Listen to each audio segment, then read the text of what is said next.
Estudar a Bíblia, estudar a Bíblia, estudar a Bíblia na escola dominical. Estudar a Bíblia, estudar a Bíblia. Caros professores, superintendentes da escola dominical, compartilhe o nosso canal no YouTube, CAPED-RP. E eu lembro a todos vocês que divulgue aos seus professores para que se inscrevam ou se inscreva neste canal. Reforço ainda que o CAPED, Centro de Aperfeiçoamento Pedagógico dos Professores da Escola Dominical em Ribeirão Preto, funciona de forma presencial todos os sábados, no horário das 14 às 16 horas. É um curso totalmente gratuito para todos os professores de todas as faixas etárias da nossa casa publicadora, desde o maternal até a classe de adultos. Portanto, participe também, você que é da nossa região, de forma presencial do nosso CAPED. Meus queridos professores da EBD, eu vos cumprimento com a paz do Senhor Jesus Cristo. Vamos refletir um pouco no dia de hoje a respeito da mordomia da alma e do espírito. Aliás, uma lição muito rica que vai nos trazer algumas verdades a respeito deste assunto. Lembro que no domingo passado nós estudamos sobre a mordomia do corpo, uma lição também preciosíssima, onde aprendemos a dimensão material do corpo, mas também a dimensão espiritual do corpo, onde comentamos sobre o corpo do pecado, falamos que o corpo é a nossa casa terrestre, ou este tabernáculo, como diz o apóstolo Paulo. Refletimos também que o corpo é o templo do Espírito Santo e, portanto, esse corpo ele deve ser preservado de uma forma irrepreensível para a honra e glória do nome do nosso Senhor. E a fé cristã, e nós comentamos isso, que a fé cristã é a fé que crê na ressurreição do corpo.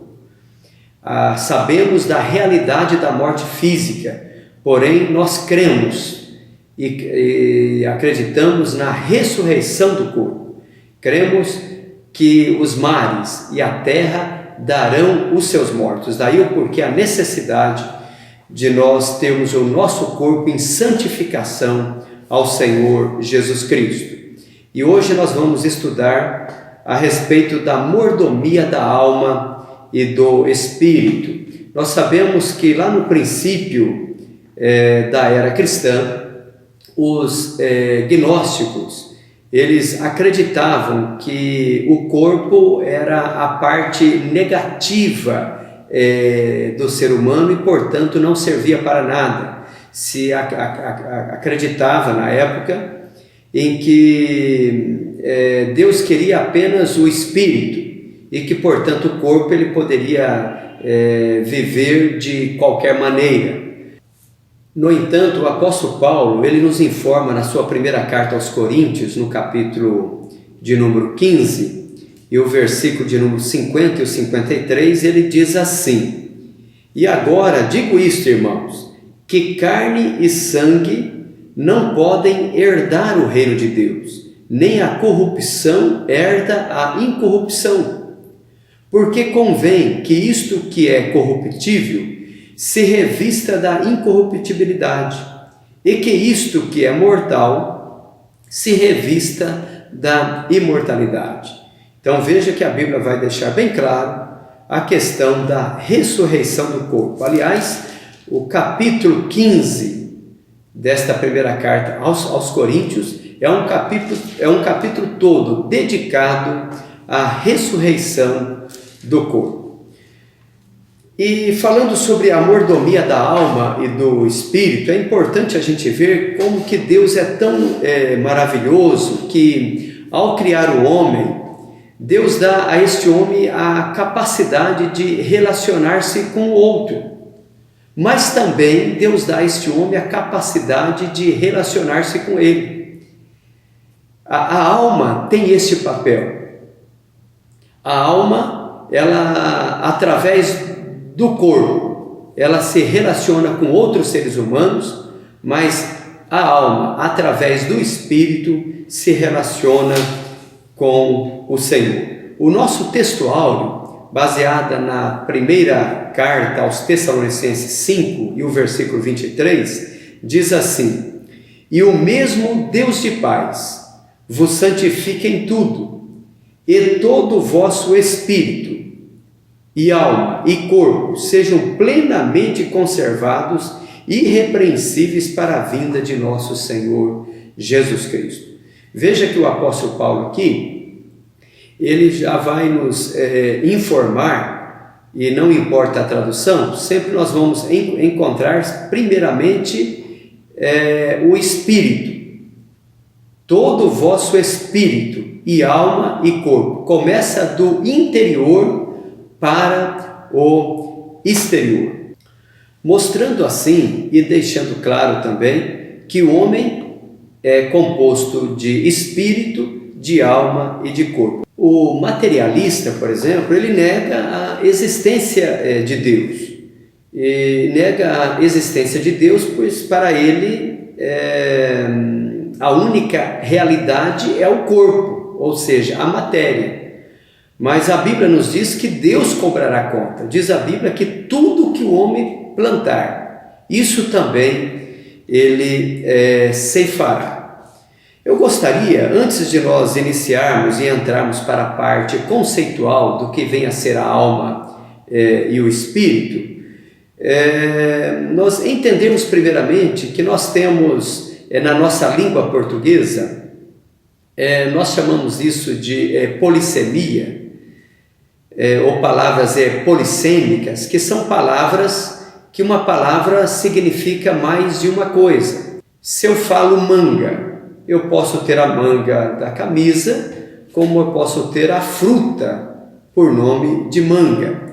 A exemplo disso, a palavra alma, por exemplo, ela vai ter na Bíblia, dependendo do seu contexto, alguns significados. Isso nós damos em português o nome então de palavras polissêmicas, quer dizer, uma palavra só pode ter vários sentidos. Por exemplo, Levítico então 17 e 10, encontramos aqui a palavra alma no sentido da pessoa física, dizendo assim: qualquer homem da casa de Israel ou dos estrangeiros que peregrinam entre vós, que comer algum sangue, contra aquela alma que comer sangue, eu porei a minha face e a extirparei do seu povo. Então veja aqui a palavra alma no sentido de uma pessoa física. Mas, por exemplo, se nós formos para Gênesis, no capítulo de número 1 e o versículo de número 20, nós vamos encontrar a palavra alma com outro sentido. Diz assim, Gênesis 1 e 20, e disse Deus: produzam as águas abundantemente répteis de alma vivente. Veja que aqui a alma é no sentido de uma alma de animal. Veja uma outra citação, por exemplo, em Gênesis capítulo 9 e o versículo de número 4, que diz assim: a carne, porém, com sua vida, ou conforme a tradução, com a sua alma, isto é, com seu sangue, não comereis. Veja aqui que a alma é no sentido de sangue. Então veja que a palavra alma, nós encontramos pelo menos 750 vezes a citação da palavra alma no Antigo Testamento. No capítulo 1 desta lição, nós vamos conceituar aqui o que vem a ser a palavra alma, e depois no capítulo 2 o que vem a ser a palavra espírito. A palavra alma, ela vem de um termo hebraico que é nefesh. E esse termo nefesh, portanto alma, é uma palavra polissêmica. Então, dependendo do contexto, ela vai ter o seu significado. Ela pode se referir à alma vivente no sentido de animal, alma vivente no sentido de ser humano, mas a alma do animal é diferente da alma do ser humano. Também no grego, essa palavra alma, ela tem o sentido ou o termo psique, que tem o sentido também de vida. E nós temos até um texto na segunda carta de Paulo aos Coríntios, no capítulo de número 1 e o versículo de número 23. Então, segundo aos Coríntios 1 e 23, que Paulo vai falar assim: invoco, porém, a Deus por testemunha sobre a minha alma, que para vos poupar não tenho até agora ido a Corinto. Veja aqui então que a palavra alma, ela vem no sentido de personalidade, no sentido de pessoa mesmo. Então, no sentido teológico, também nós podemos ver que a alma é a sede das emoções e dos sentimentos. Por exemplo, lá em Eclesiastes, no capítulo 6 e o versículo 2, o sábio escreve assim: um homem a quem Deus deu riquezas, fazenda e honra, e nada lhe falta de tudo quanto a sua alma deseja. Mas Deus não lhe dá poder para daí comer. Antes o estranho lhe come. Também isso é vaidade e má enfermidade. Então veja aqui a alma no sentido aqui de apetite. Apetite esse que pode ser tanto bons quanto ruins. Por exemplo, em Provérbios, no capítulo 21, e o versículo de número 10 vai nos dizer assim: a alma do ímpio deseja o mal, né? Então, a alma pode ter sentido de apetites físicos, tanto bons quanto ruins. Mas a alma também, ela pode ter o sentido de afetividade. Por exemplo, em 1 de Samuel, no capítulo de número 18, e o versículo de número 1, vamos ver o que diz o texto. E sucedeu que, acabando ele de falar com Saul, a alma de Jonatas se ligou com a alma de Davi, e Jonatas o amou como a sua própria alma. Veja que em um versículo só, a palavra alma vai aparecer aqui pelo menos 3 vezes, sempre no sentido aqui como a sede de afetividade. Mas a alma também, ela é a sede das emoções, né? Veja que a própria ciência vai nos informar, e nós temos diagnósticos já hoje, que muitas doenças não são doenças do corpo, são doenças da alma, da parte emocional, da parte psíquica, né? Aliás, quantos tipos de cânceres hoje advêm da parte de uma vida estressada, da parte de uma vida emocionalmente abalada. O sábio Salomão, em Provérbios, ele até nos vai nos informar, Provérbios 15 e o versículo 13, ele vai nos dizer assim, que o coração sábio, ou o coração alegre, melhor dizendo, aformoseia o rosto, mas pela dor do coração o espírito se abate. Então veja que a alma, como a sede das emoções, né? Uma alma alegre, ou um coração alegre, faz com que o rosto ou semblante dessa pessoa seja também um semblante saudável. Nós vamos ver depois qual que é então a origem da alma. E nós temos pelo menos 3 teorias que vai nos trazer algumas informações sobre como surge a alma, né? E talvez essa seja mesmo uma grande pergunta, né? Porque Deus, quando faz o ser humano lá no Éden, faz esse ser humano do pó da terra, a Bíblia diz que Deus sopra nas suas narinas o fôlego de vida. Então ali nós temos a criação da alma e do espírito dando vida ao corpo. Isso é através do primeiro homem, Adão. Mas e os demais seres criados? Quando inicia a alma? Então vamos pensar um pouquinho a respeito dessas 3 teorias. Temos a primeira delas, chamada teoria da pré-existência. Então esta teoria da pré-existência, que vem muito antes de Allan Kardec, né, que é uma teoria defendida pelos espíritas, mas filósofos como Platão e como Filo, e até mesmo teólogos cristãos, como por exemplo Orígenes, lá no 2º e no 3º século, início do 3º século da era cristã, acreditavam que a alma do homem já era pré-existente, quer dizer, que já tinha uma alma, que esse ser, depois de concebido, essa alma vinha de fora e entrava neste ser. Essa teoria, que tem até como base os ensinos do maniqueísmo, né, que ensinava que o espírito era puro e que ao lado da alma, que já era pré-existente, né, mas que o corpo era intrinsecamente mau, né? Mas são doutrinas ou teorias, melhor dizendo, que não têm fundamento bíblico.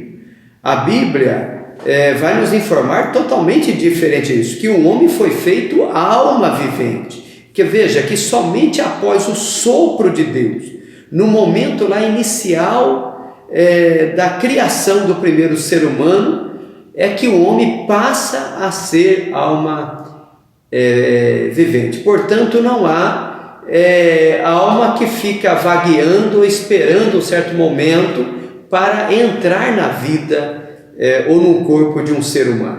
Já temos a segunda teoria, chamada teoria criacionista. E veja que esta teoria acredita que Deus faz almas diariamente, que Deus a cada dia está fazendo almas, né? E veja que esse é um tipo de pensamento que dominou até mesmo a esfera do cristianismo durante muito tempo, mesmo sendo ensinos que já vêm de Aristóteles, né? Mas, por exemplo, Jerônimo ou Pelágio, já nos idos aí de 360 da nossa era cristã, e até mesmo reformadores como Martinho Lutero tinham esse pensamento. A terceira e última teoria que nós temos, que é a que nós cremos, é a teoria participativa. E essa teoria, ela parte do pressuposto de que há uma participação do Criador, o Criador do Espírito e da alma, com os pais biológicos, que os pais biológicos, ao manterem relação e tiver ali a fecundação, neste momento, de uma forma misteriosa, o Deus Criador funde no ato da fecundação a alma e o espírito. Assim, diz o pastor Elinaldo, que podemos concluir que a alma humana é formada segundo as leis da procriação deixada por Deus numa cooperação entre os pais biológicos e o pai dos espíritos. Então, cada vez que um gameta masculino funde-se com um gameta feminino, seja no casamento ou fora dele, independente, né, pela lei do Criador, pelo princípio deixado pelo Criador, ali forma-se um conjunto de alma e espírito dentro do homem. Então estamos aqui diante de um grande mistério da Bíblia Sagrada, quando esse espírito e a alma é formada dentro do ser humano. Pois bem, no ponto 3 deste capítulo 1, nós vamos estudar agora sobre a conceituação do que vem ser a palavra Espírito. E a palavra Espírito, Ela vem também de uma palavra hebraica que é ruá. E ruá significa vento. Ruá é um sopro, ruá é respirar. A exemplo da palavra nefesh, para a alma, que é uma palavra polissêmica, também a palavra ruá é uma palavra polissêmica também. Dependendo do contexto, ela pode ter outros significados. No grego, a palavra espírito vem da palavra pneuma, que também tem o mesmo sentido. Por exemplo, lá em Salmo número 18, e o verso de número 15, nós vamos encontrar a seguinte citação: então foram vistas as profundezas das águas, e foram descobertos os fundamentos do mundo, pela tua repreensão, Senhor, ao soprar das tuas narinas. Então veja aqui que a palavra espírito aqui, né, ou soprar das tuas narinas, no sentido de um sopro, no sentido de um vento. Mas a palavra espírito, ela pode ter outro significado, se não vejamos. João capítulo 4, versículo 23, quando Jesus está conversando com a mulher samaritana, e ele diz assim: mas a hora vem, e agora em que os verdadeiros adoradores adorarão o Pai em espírito e em verdade. Veja aqui que o espírito é no sentido do espírito humano, e não agora o espírito no sentido de um vento, no sentido de um sopro. Scofield, por exemplo, ele vai falar que a alma faz o corpo ter o conhecimento de si mesmo, enquanto que o espírito faz o homem ter conhecimento de Deus. Por exemplo, é possível a alma do ser humano estar triste, abatida, emocionalmente abalada, mas o espírito estar bem com Deus. A Bíblia, por exemplo, vai nos registrar em Mateus, no capítulo de número 26, e o versículo de número 41, quando vai nos falar a respeito de Jesus lá no Getsêmani. Diz assim: olha, vigiai e orai, para que não entreis em tentação. Na verdade, o espírito está pronto, mas a carne é fraca. Veja que emocionalmente a pessoa pode estar até abalada, mas o espírito, quando ele está voltado para o Senhor, o espírito, ele tem uma conexão com Deus de tal forma que o abatimento da alma não pode interromper a paz de espírito. Então veja que é possível a alma estar perturbada talvez por tristezas, por abatimento, porém estar bem com Deus. Vamos partir agora para a parte prática desta lição. Na parte prática desta lição, o que nós podemos aprender aqui é que quando estudamos, por exemplo, sobre a mordomia do corpo na semana passada, é que a mordomia do corpo, nós praticamos ela fazendo exercícios físicos, evitando a glutonaria, também conservando o nosso corpo como templo do Espírito Santo. Porém, quando nós vamos estudar sobre a mordomia da alma e do espírito, que é a parte imaterial do ser humano, nós vemos que com a queda lá no Éden, né, e a Bíblia diz que a alma que pecar, essa morrerá, e esse morrer aí, e nós sabemos que a alma ela é imortal, esse morrer aí é no sentido de separação, da perda de comunhão. Então a nossa alma e o nosso espírito lá no Éden, com o pecado, nós perdemos o relacionamento com o Criador. Continuamos a ter relacionamento com o ser humano, mas perdemos a essência do relacionamento com o Criador. Jesus veio nos reconciliar com o Pai. E quando o homem passa a voltar-se para Deus, e há uma necessidade de que o homem volte-se para o Senhor, e que restabeleça esta comunhão com o divino. Jesus veio nos reconciliar com o Pai, ou como diz Paulo em 1 Tessalonicenses 5,23, que é o texto áureo desta lição: e o mesmo Deus de paz vos santifique em tudo. Então veja que a santificação do espírito e da alma corrobora para a santificação do corpo.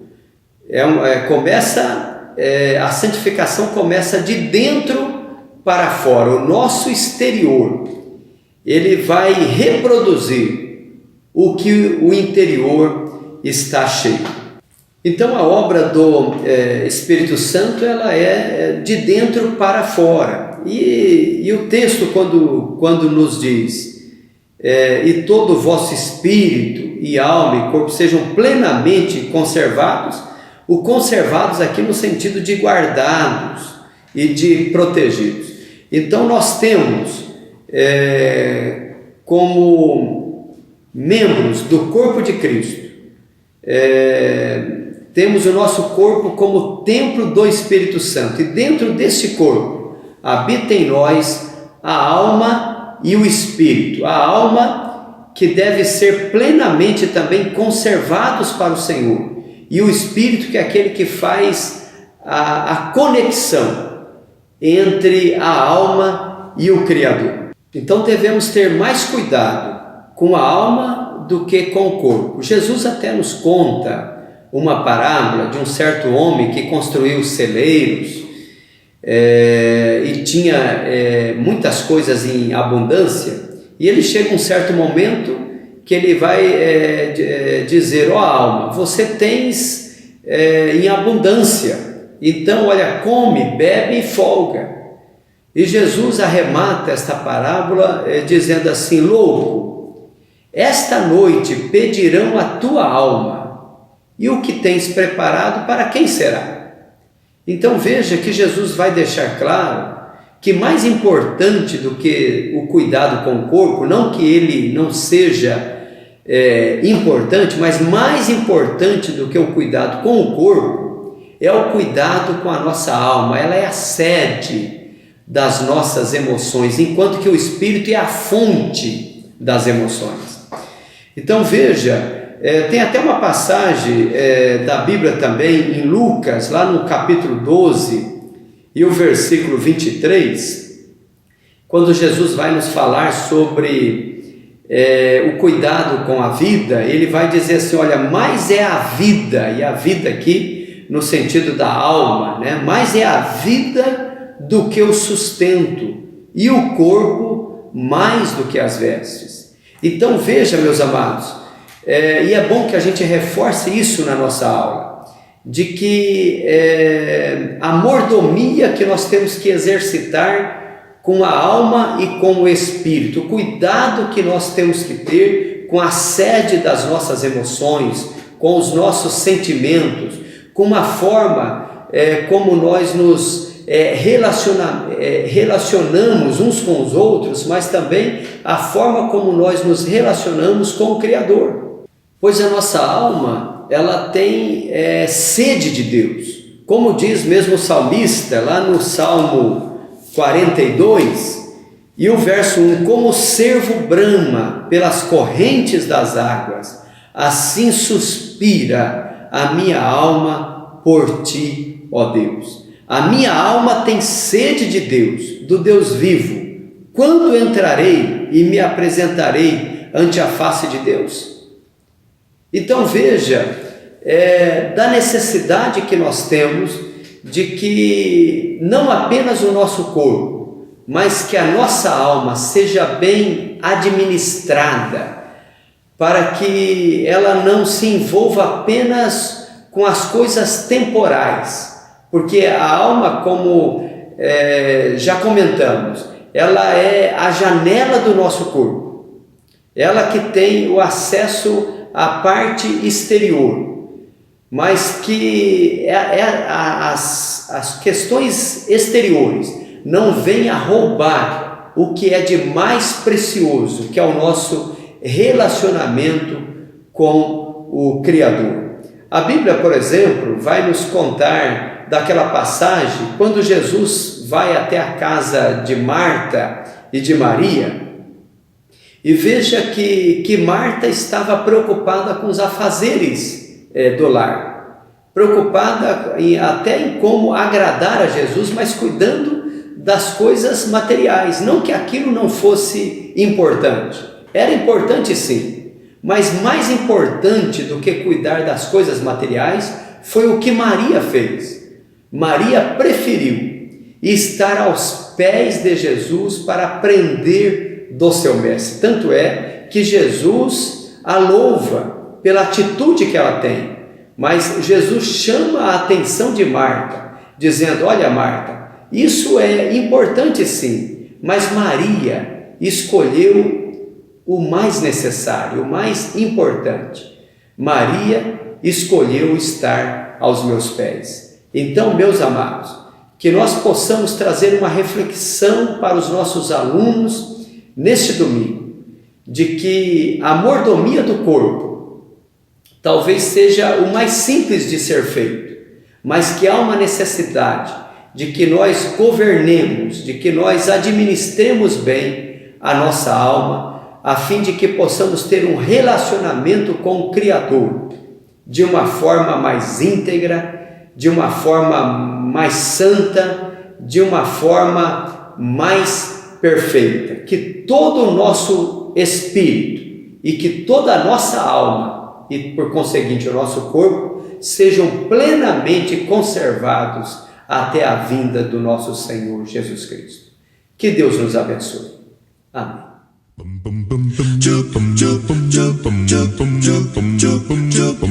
Estudar a Bíblia, estudar a Bíblia, estudar a Bíblia na escola dominical.